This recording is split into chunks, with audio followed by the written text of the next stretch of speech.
almost 20 years of endless war, combined with a global pandemic, has caused, I think, a moment, or hopefully caused a moment, where we realize that American foreign policy is not overall serving American interests. That's the voice of Dr. Michael Brenes, Associate Director of the Brady-Johnson Program in Grand Strategy and lecturer in history at Yale University. He's today's guest on Press the Button, a Plowshares Fund podcast dedicated to nuclear policy and national security. And now, here are your co-hosts, Michelle Dover and Tom Kalina. Welcome back to Press the Button. Tom, before we get started, you have something you wanted to share. Hi, Michelle. And yes, today we give a huge shout out to Zach Brown, who is leaving Plowshares this week. Our listeners may not know his name, but if you enjoy this show, you have been benefiting from his hard work. He's the guy that makes sure that the interviews are recorded and edited, and that we all sound great, and most importantly, that everything happens on time. So Zach, thank you so much for your great work. He's written dozens of op-eds for the podcast, helped work out all sorts of scheduling snafus, and listened to every single recording before it went live. He has played such a huge role in shaping our voice. We're really going to miss him, but are so excited for his next adventures. But as Zach probably wants us to get started right now, let's get back to the show. Tom, what do you have lined up for us on Early Warning? Today on Early Warning, we'll look back at the 67th anniversary of the Castle Bravo test. This was the largest nuclear test ever done by the United States at 15 megatons, or 1,000 times more powerful than the Hiroshima bomb. We dive into the real health effects of Castle Bravo, how it is still affecting local communities almost 7 decades later, and what Congress needs to do to address the lingering environmental and humanitarian consequences. All that and more on today's Early Warning. After that, I sit down with Yale historian Dr. Michael Brenes, author of the recent book For Might and Right, Cold War Defense Spending and the Remaking of American Democracy. We talk about how the Cold War arms race distorted Americans' relationship with the government and led many to increasingly look to military spending rather than social welfare programs to provide for basic necessities or that basic economic boost. Hear more about how the Cold War economy is in many ways still with us today, and what we can do to shift towards a more sustainable model in this week's interview. You won't want to miss it. Finally, we both answer a question about our favorite nuclear movies and shows on this week's Q&A segment. And remember, if you want your question answered on the air, shoot us a DM at PressButtonPod or send us an email at pressthebutton@plowshares.org. If you like what you hear, remember to hit subscribe and leave us a rating. Every little bit helps us to grow our show and our audience. But with that, let's get into today's episode. The clock is ticking. And now, Early Warning, Early Warning, Early Warning, Early Warning. A 7-minute synopsis of this week's nuclear news. Thank you, Dell. 67 years ago today, on March 1st, 1954, the United States tested its most powerful nuclear bomb ever, codenamed Castle Bravo. It was 15 megatons, or 1,000 times larger than the Hiroshima bomb. The United States conducted the Castle Bravo test at Bikini Atoll in the northern Marshall Islands, about halfway between Hawaii and Australia. At the time, it was the most powerful artificial explosion in history, and it was the only American nuclear test to result in prompt harm to civilians. The test was 3 times larger than its designers expected, and this tragic mistake led to widespread radioactive contamination in the region and beyond. The inhabitants of nearby islands were not evacuated for days and suffered serious radiation sickness. 23 crew members of the Japanese fishing vessel Lucky Dragon No. 5 were also contaminated by the heavy fallout. The blast raised international alarms over the health risks of atmospheric nuclear testing, and the test also became part of pop culture as it serves as the origin story for the well-known Japanese movie monster Godzilla. But this is not just history. The story of Castle Bravo is still developing today. And to help us understand the importance of this day, we have two special guests with us. Leimamo Wase is a research assistant for the Republic of the Marshall Islands National Nuclear Commission and is getting her master's in public health from Yale University. And Lilly Adams is an outreach consultant with the Union of Concerned Scientists. Thank you so much for being here. Thank you for having us. They are both involved with efforts to bring more attention to the legacy of the Castle Bravo test and U.S. nuclear testing in the Pacific more generally. So, Leimamo, turning to you first, please tell us more about the health impacts of the Castle Bravo test on the region and how you see the effects still impacting nations and people involved. So the Castle Bravo significantly impacted our health and is still affecting our people today. A lot of the Marshallese people suffered high rates of cancer, type 2 diabetes. The prevalence of type 2 diabetes is among the highest of any group in the world with the Marshallese people. And then we have hypertension and mental health. And this was a very traumatic experience for our people, and we are still affected today. And so what about treatment? So in the Marshall Islands, we don't have cancer care treatment center or an oncologist. And so many of our elders, such as our bubus and jamas, so these are our grandmothers and grandfathers. So our family members have to travel outside of the Marshall Islands, and it's usually in the United States to seek treatment.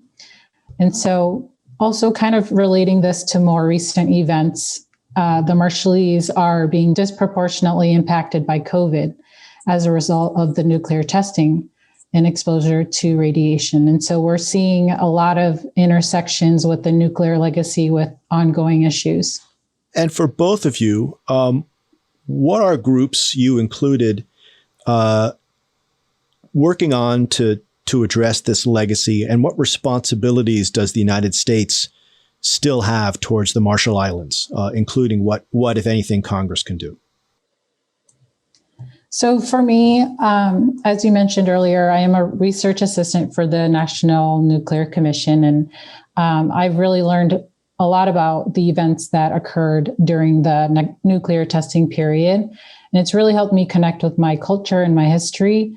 And also as a public health student, I've been able to kind of bring these two worlds together, these topics together, and now addressing the health disparities that exist within the communities here in the U.S. And so this is what's truly motivating me to continue this work for nuclear justice. And as I mentioned earlier, there are a lot of our bubus and jamas that are here in the U.S. To seek cancer care that unfortunately also experience lack of access to adequate health care and health information and discrimination. And so all of these factors affect not only our bubus and jamas' health, but also the younger generation's health. And so that's where we, as the younger generation, have to continue raising awareness about the nuclear legacy. And the legacy isn't just Marshallese history, it's also American history. And it's important for us to work together to address these issues. And I do want to say that, so yesterday, the RMI hosted their Nuclear Remembrance Day event, and the Nuclear Planning Committee had asked for people to submit videos saying we are not alone, or saying that the Marshallese people are not alone in this fight. And we had people from all over the world, from Japan, Scotland, Sydney, Fiji, United Kingdom, in the United States. And they all sent us videos saying that they support us and that we are not alone in this fight. And so this just is confirmation that people do care and that we are making change. Thank you.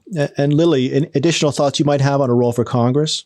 So there are a lot of ways that this relates to policy and things that the U.S. and U.S. Congress can do. So the National Nuclear Commission has put out a really comprehensive strategy to achieve nuclear justice and includes steps like the ones Leimamo talked about, like ensuring access to healthcare, also restoring the environment of the Marshall Islands, and finally, properly compensating the Marshallese people for all of the environmental and health harms caused by testing. And in the U.S., Marshallese leaders work very closely with the Republic of the Marshall Islands Ambassador's Office in D.C. on a number of these issues. We saw a huge victory from coming out of the Marshallese and Compact of Free Association community at the end of 2020 when Medicaid access was restored to these communities. So now we need to work to implement that throughout the country. There are also issues like proper oversight and transparency around the Runit Dome, a huge nuclear waste site in the Marshall Islands, which is still impacting people today. And in general, ensuring that research and science being done around these issues is done equitably and is serving the needs of the Marshallese people. Thanks. And can you tell us a little bit more about what other events are going on to commemorate this time, this moment, and why it's important for other groups in the nuclear community to get involved? Absolutely. So Leimamo mentioned the event that happened in the Republic of the Marshall Islands on March 1st there, which can be found on Facebook and is wonderful. And then coming up in a couple of weeks, Leimamo and I are both working on an event called the Washington Marshall Islands Nuclear Remembrance Week, which is going to be a week-long commemoration event that also brings together other nuclear frontline community members from around the country. And this is such a great event for people in the nuclear policy community to join, to understand that history and how it's impacting people today. But it's not just about knowing the facts too. I think the impacts of testing go far beyond that. And at events like this, you're able to hear from the elders that experience this firsthand and hear how it's changed people's lives and listen to their stories. And see the bigger picture too, to experience Marshallese culture and see the strength and resilience of these communities, build those relationships. And I think when we do that sort of thing, when we come together for commemorations like this, can change the way we approach policy too. In the nuclear policy community, we get really lost in the complexities of the budget process and the House Armed Services Committee, and those are very important. But it kind of allows us to abstract nuclear weapons. We have to remember the real people that nuclear policy has impacted and keep them at the center of what we do.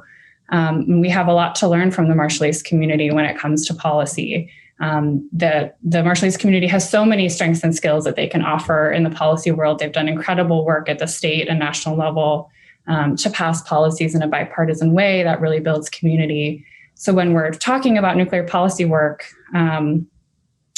we need to, it's so intimately connected to the Marshallese community. We need to make sure that they're able to have a place in this conversation, to speak for themselves, be in leadership positions, and have a voice in changing nuclear policy for the better going forward. Thank you. We are unfortunately out of time. Lilly and Leimamo, thank you so much for being here, and we wish you the best with all of these events. Thank you. Thank you so much. Hi, my name is Elizabeth Warner, and I'm the Managing Director of Plowshares Fund. Even though I've been working in the nuclear field for nearly 9 years, there is still so much to learn.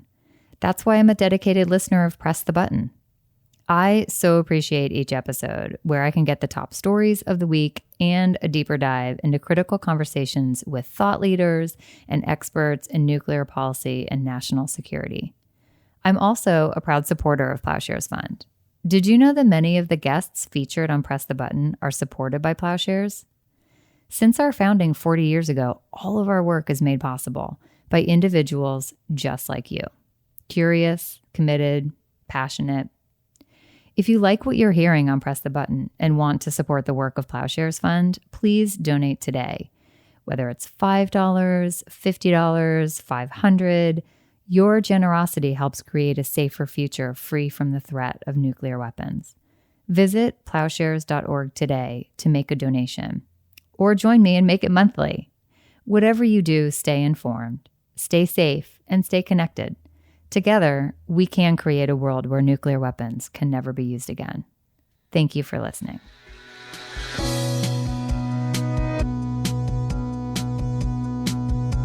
Dr. Michael Brenes is the Associate Director of the Brady-Johnson Program in Grand Strategy and a lecturer in history at Yale University. His research interests include 20th century American foreign policy, political history, and political economy. He is the author of the recent book, For Might and Right, Cold War Defense Spending and the Remaking of American Democracy. Michael, thank you so much for coming on the show. Thanks, Michelle. Pleasure to be here. First off, this is a fascinating read, and you are looking to answer the hard questions of why the United States has such a large military budget compared to other countries, why there is overwhelming bipartisan support for massive military spending, and why we rely on defense spending for jobs and growth. And at the heart of the answer that your research has come to is how Cold War defense spending fueled a new type of political economy. American citizens increasingly looked to military spending rather than to social welfare programs to alleviate unemployment and economic turmoil. So how did this shift happen from a New Deal approach to social welfare to viewing defense spending as this really important economic driver? Well, I think first, it should be pointed out that the New Deal was important in creating a political economy that was based around defense spending, which you start to see in the 1930s under Franklin Roosevelt's New Deal is the allocation of contracts to Navy shipyards and other types of war making or shipbuilding through the Public Works Administration, through the Works Progress Administration. I believe it's $500 million is allocated to defense type projects between 1933 and 1940. So the New Deal does, in many senses of the project, create a political economy where jobs are created and therefore people are dependent upon the military. But what also concurrently went along with that project of creating employment through defense spending was, as you imply, strengthen labor unions, Social Security for those who are elderly or those who are retired, who can't work. You have unemployment insurance, the first major federal unemployment insurance programs. These welfare programs, what we consider to be welfare programs, operating alongside or being created alongside a full employment or attempt to create full employment, or at least get us out of the depression through jobs in the military. But what happens in the Cold War, or really after World War II, is that there's a decision made by the very same Democrats who were either in the Roosevelt administration or in Congress when the Roosevelt administration was in power. Those Democrats say, well, we don't need those programs anymore. First, that is the social welfare programs that came out of the New Deal, because unemployment is around 3-4%. The Great Depression is over. We don't need those types of welfare packages and programs that we gave to the American public during the 30s. But also you have the fear of communism and the fear of communism both at home and abroad, animating how Democrats think about what's possible in terms of welfare spending, what's possible in terms of social programs. And by 1946, Republicans take over the Congress in 1946 midterm elections. And what they start using is basically red baiting tactics to say, any type of program that, is socialist in form or substance or whatever is therefore a threat to national security. It reeks of sort of, communism in some capacity. And it's very hard for Democrats to pursue that strategy of both, again, full employment through the military and also social programs that coincide with this. And Cold War liberals, I would say, or Cold War Democrats, as I say in the book, make a decision to say, well, if we can't create, if we can't expand labor unions, if we can't create a national health insurance program, which is what Harry Truman wants to do and many of his Democratic supporters, then we can at least try to create more jobs through the military. And we can bring Americans prosperity through the military. And that becomes the default. And Republicans have less it's very hard for them to critique that. It's very hard to say, well, Americans shouldn't be getting jobs. And they're also beholden to this political economy too. When you start seeing defense jobs being created in Republican-controlled districts, and they're going to be beholden to this political economy too. And it's very much a situation also during the Cold War where economic prosperity is tied to America's might abroad. We can't have American power be protecting the national security interests of the United States and its allies if we don't have a strong economy at home. So there's an interrelationship between the domestic and the foreign and international that is taking hold at this time, that's going to ensure that this political economy that relies upon military spending or defense spending, as it's increasingly called after 1945, furthers the interests of Americans, both in terms of their financial livelihoods, but also their political fortunes. So you've touched on this, bringing up that it's both Republicans and Democrats that each had their own reasons for supporting this, and so you talk about how there's this unlikely coalition of actors that cross political and ideological divides. Who else were the main players in this set of strange bedfellows beyond just Republicans and Democrats? And what role did they play in building what you call the warfare state? Sure. So there are, I would say, two sets of actors, not two sets of actors. Well, there are various types of individuals who I group as either being motivated to support a large military budget financially or ideologically. And there's cross-fertilization between the two that make this Cold War coalition possible. That is, economic interests and ideological interests. So what I focus on in the book are one group in particular are defense workers, those who benefit from the political economy of defense spending or military spending, that is, because it creates jobs for them. I also talk about those who are residing in towns and cities where the defense industry, basically its fortunes, will ripple and shape their lives as well. Even if they're not employed by the defense industry, if they're not working for a defense contractor, they're mowing lawns employed by the defense industry. They're serving them lunches at cafes, whatever it may be.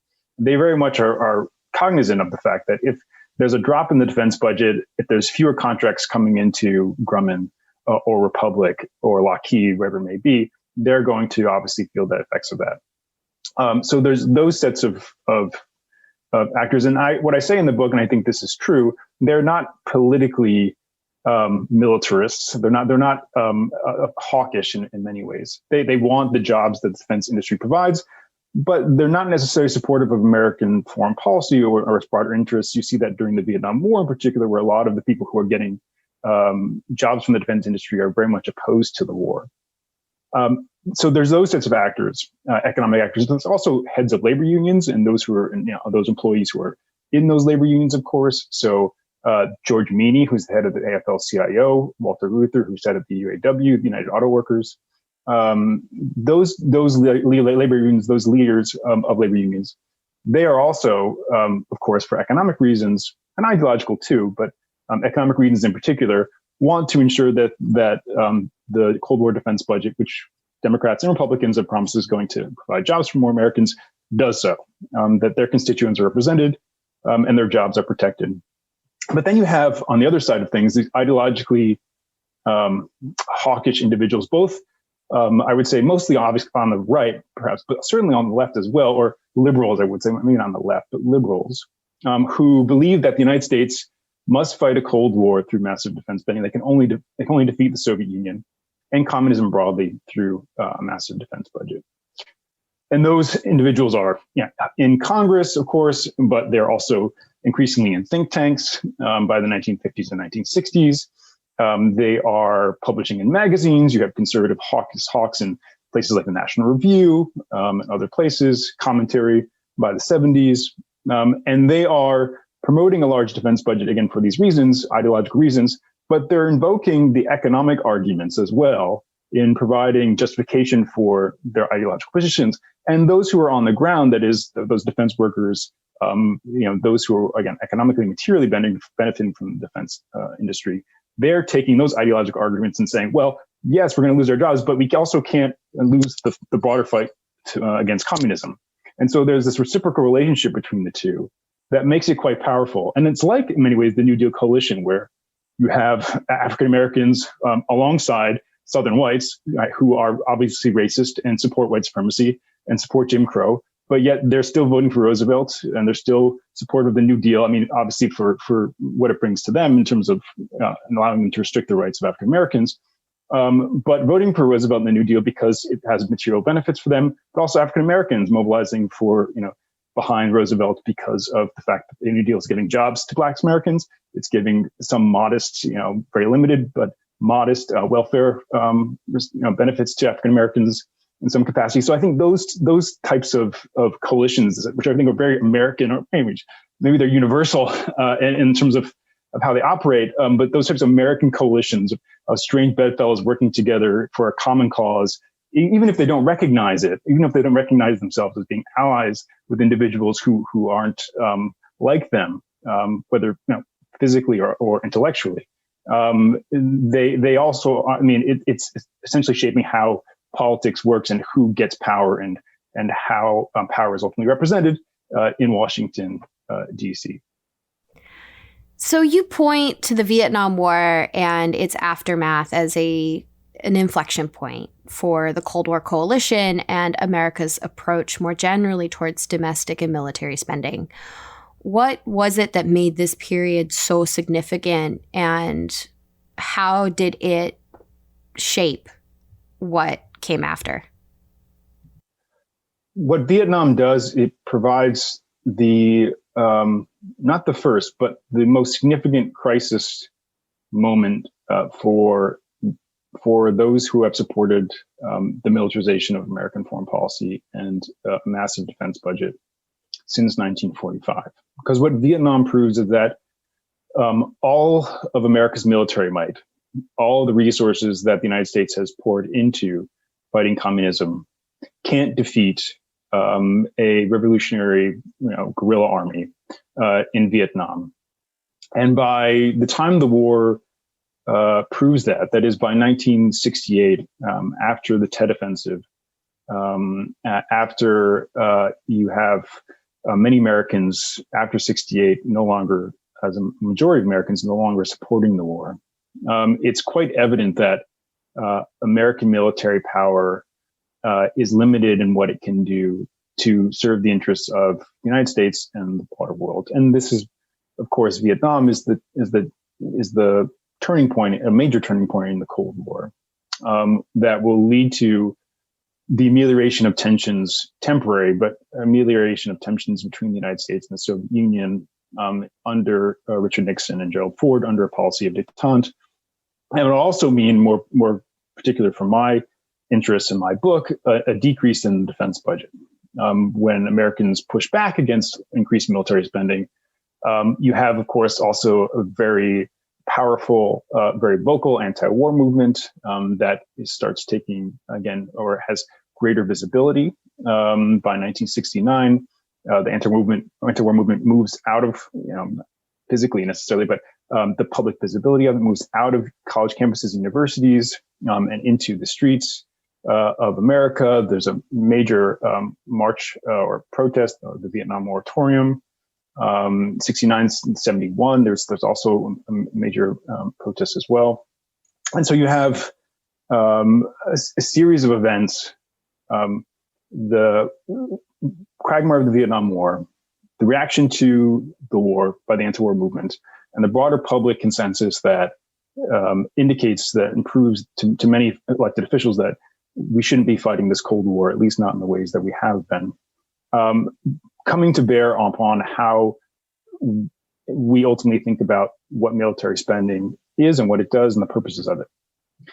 And what I say in the book is that there's a series of, or a collection of anti-militarist activists who also represent in Congress to a certain extent, who have decided that, in many ways, the United States can rethink its foreign policy, but also just we don't need a lot of the programs that is defense programs that we've poured money into at this point. Congress starts to eliminate funding for certain programs. Experimental programs like an anti-ballistic missile program never sees the light of day because why we need an ABM? It doesn't make sense given now this Vietnam moment. So what I say in the book is that there's obviously a cut in defense spending, a crisis point for the entire military-industrial complex. And this brings out and mobilizes the Cold War coalition in new ways, and it allows them to, particularly amongst defense executives of defense companies, to come out and say, we are not the military-industrial complex. They try to change their public image. They try to do more outreach. Various actors, that on the ground, defense industry workers are trying to distance themselves from the military. They're saying, I want out. I don't want this job anymore. But many of them also, and this is the point I make in the book about what comes next after Vietnam, so many of them are also saying, I don't want this war, but I also don't want to lose my job. And so they're pushing back against the war, but they're also pushing it back against losing their jobs.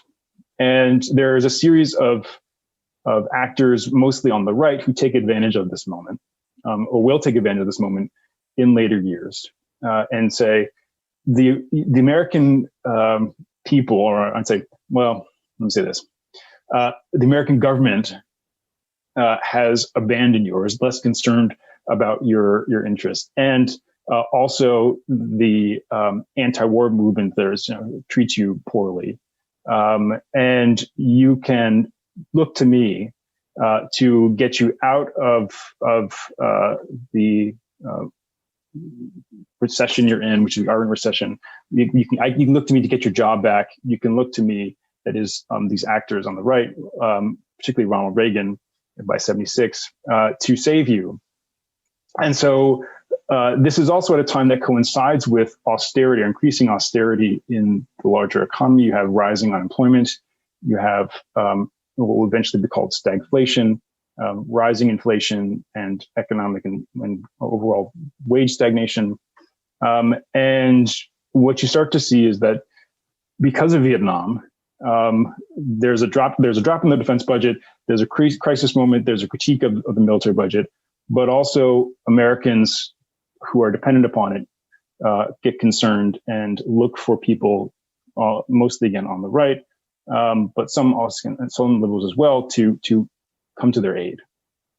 And when the Vietnam War does wind down, and when we are in a time period by the 1970s when defense spending is not going up altogether that much, and people start losing their jobs, and the economy is not getting better by 1972, 1973, that's when this conservative, or these series of conservative actors, in particular Ronald Reagan, I point to in 1976, say, we need to cut the government spending in terms of social welfare, in terms of domestic spending, pointing to domestic spending and saying, this is wasteful. It doesn't serve your interests, i.e. those who are employed by the political economy of the Cold War. It doesn't serve our broader national security interests by diverting military spending to domestic spending, because we're in a position where we are weakened by the Soviet Union. The Soviet Union is Reagan saying, other conservatives saying, is taking over the world, where we have to push back against that threat,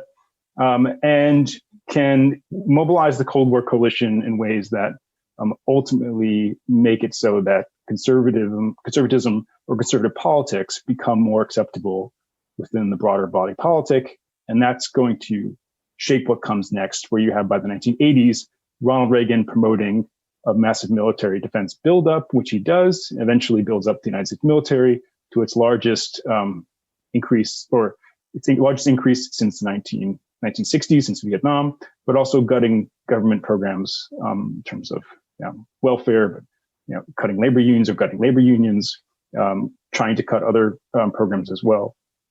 And so you have the conflation between militarism and austerity that starts to, I think, shape our politics by the 1980s and 1990s. And I would argue also up to the present day. So that was going to be my next question about the present day, because, what you have described as a dynamic, I think we still see, despite the Cold War being long over. And so I guess my question is how do we get out of this trap? Where so many different people are coming at it for these different reasons. So it's not a coalition that as you lay out, it's not a coalition that identifies as being even in a coalition with each other. How do we change that thinking? I think ultimately we're in a position right now where we can change that thinking because of what we've seen happen to American foreign policy over the past 20 years. What you saw in the wake of the Cold War is a recognition among those in the Clinton administration, at least, that we don't need this Cold War anymore. We don't need this military budget anymore. And there was a recognition upon Clinton and his advisors that we can convert defense projects into civilian efforts. And so Clinton in 93, his first year of office, announces efforts to close military bases, and which he does in various parts of the country, particularly in California. And he targets sites, that eventually become businesses that are producing for civilian efforts. But that thinking, that moment in the wake of the Cold War, was also wrapped up with this broader consensus that we are at the end of history. And this sense of sort of triumphalism that dominated American politics also animated the fact that, or the reason why, the broader political economy of the military and the strategic and ideological underpinnings of a massive military budget and militarized foreign policy didn't go away.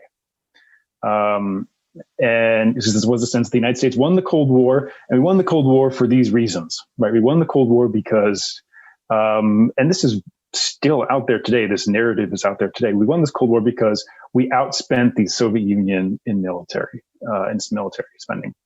And we therefore can't leave ourselves unprepared in the event of another formative enemy mobilizing to take out the United States and its national security interests. So this type of thinking, I would say, shaped American foreign policy from the 90s up until 2001 to a certain extent. And then 2001, you start seeing it come back, of course, with the war on terror and the establishment of new national security agencies, DHS, the Department of Homeland Security, a militarized foreign policy that takes shape in various domestic forms as well, as you start seeing Pentagon equipment going into police communities, which, of course, has been a topic of recent discussion. In the wake of forever wars of almost 20 years of endless war, combined with the global pandemic, has caused, I think, hopefully caused a moment where we realize that American foreign policy is not overall serving American interests. When you can't blow up a virus. Our emphasis on unilateralism since 9/11, since George Bush's strategic focus on unilateralism, has really left us in a poor strategic position, where I think we need to re-examine, or we have been re-examining, certainly since Trump, what foreign policy means. I also think, though, that needs to coincide with what you saw during the end of the Cold War, a broader recognition that we can convert defense programs to civilian programs. And we can do it in a way that Clinton didn't even conceive of. We can go beyond what I would argue were modest proposals that Clinton pursued. And there are other avenues. There are avenues out there that offer potential hope and light, like a Green New Deal, but there are other ways in which we can rethink, re-envision how defense spending can be converted to civilian purposes. So I think it takes people who are willing to raise this, or raise this point, obviously, but discuss this in terms that heighten our public awareness, shape our political imagination. And my frustration, having grown up or I don't say grown up, but become an adult at the end of the Cold War, and become an adult at the during the war on terror. My teenage years being shaped by the end of the Cold War, and having since my 20s, been in a time lived in a time when the United States has not been at peace, in any kind of sense of that term. I think that's an opportunity for us to take stock of what that's meant and what the destructive aspects of America's foreign policy, and re-examine them in ways that perhaps can pay dividends for future generations. But again, I think that takes an effort to kind of raise public awareness about what the alternatives can be and mobilize behind them. Michael, thank you so much for coming on. I must say, reading this particular book in the midst of another, more severe lockdown, quarantine that's gone on for a year, reading about the origins of the Defense Production Act, as, we watch how they're trying to use it today to varying levels of success. It was a particularly hard-hitting read for me. So for our listeners who are interested, where can they go to buy the book? You can go to the University of Massachusetts Press website, and you can purchase it there.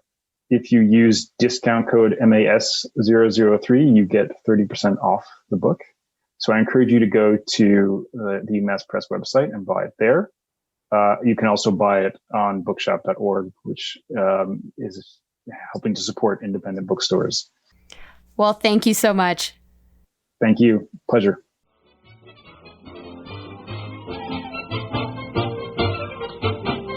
Letters. We get letters. We get stacks and stacks of letters. And now, for everyone's favorite nuclear Q&A, are you ready, Michelle? Bring it on, Tom. This week's question comes from Jocelyn in Washington, D.C. Jocelyn asks, what is your favorite nuclear-related movie or show and why? Looking for some good recommendations for socially distant movie nights. What do you think, Michelle? Oh, great question. Okay, not going to lie. My favorite is Dr. Strangelove.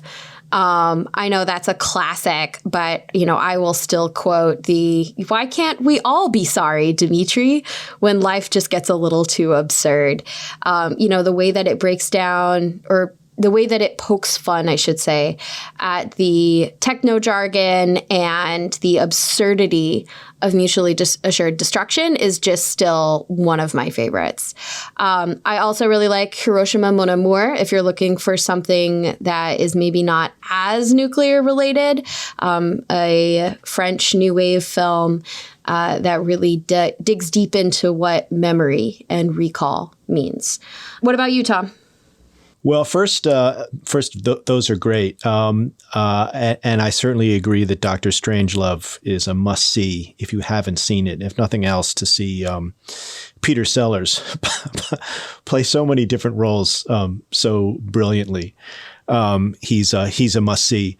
Although I have to add the disclaimer that I was trying to think of a nuclear movie that had strong female characters, and I couldn't come up with a single one. So I challenge us to come up with a nuclear-themed movie with a strong female character, because I think we definitely need to find one. That's a really great point, Tom. Hiroshima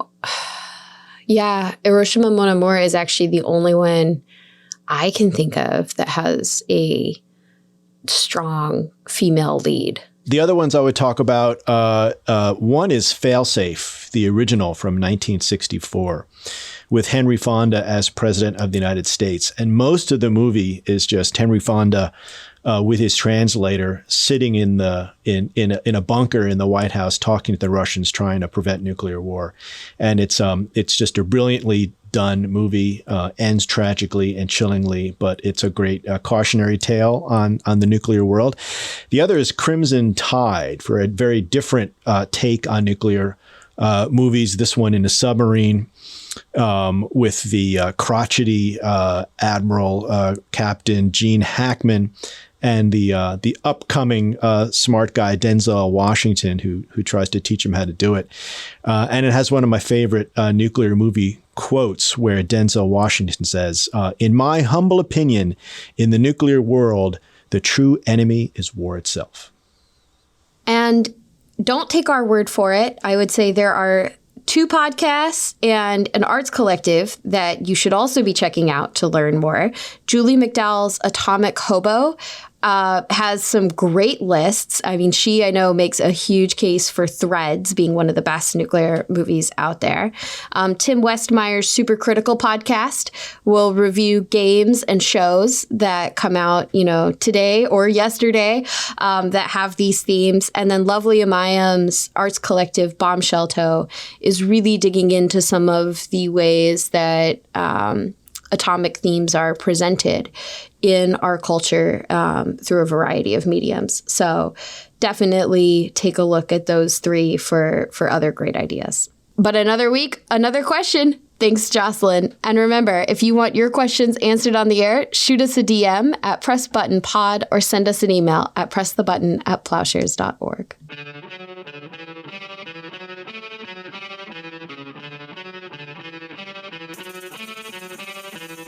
Thanks for listening to Press the Button. This podcast is produced by Delphine Vigil, Zach Brown, Derek Sender, and Will Lowry. Sound design by Derek Sender. Audio engineering by Derek Sender and Will Lowry. Our theme song is by Lyrics Born and the Poets of Rhythm, sampled with kind permission.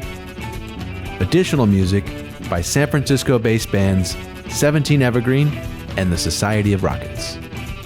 To continue the dialogue and support our work, visit plowshares.org.